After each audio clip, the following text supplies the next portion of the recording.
नमस्कार मंडळी, स्वागत आहे तुमचं आमच्या चॅनलमध्ये। आवाज महामुंबईचा, शोध बातमीचा, कौल मनाचा।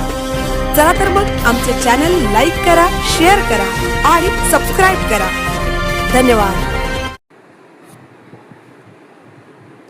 खतांचा काळाबाजार रोखण्यासाठी रायगड जिल्हा परिषदेची उपाययोजना। जिल्हा परिषद सभापती वैकुंठ पाटील यांचा पुढाकार।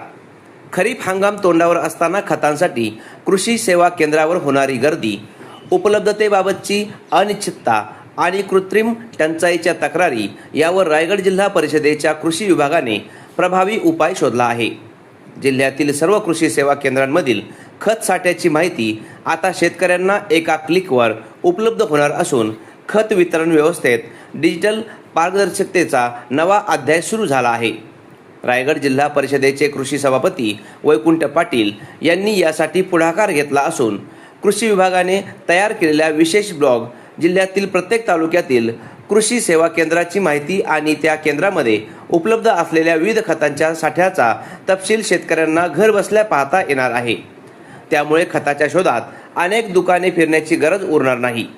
या डिजिटल प्लॅटफॉर्मवर संबंधित तालुका निवडल्यानंतर त्या परिसरातील कृषी सेवा केंद्राची यादी आणि त्यांच्याकडे उपलब्ध असलेला खत साठा पाहता येणार आहे। विशेष म्हणजे ही माहिती नियमितपणे अद्ययावत केली जाणार असल्याने शेतकऱ्यांना अचूक आणि ताजी माहिती मिळणार आहे। खरीप हंगामात युरिया, DAP, NPK यांसारख्या खतांची मागणी वाढते।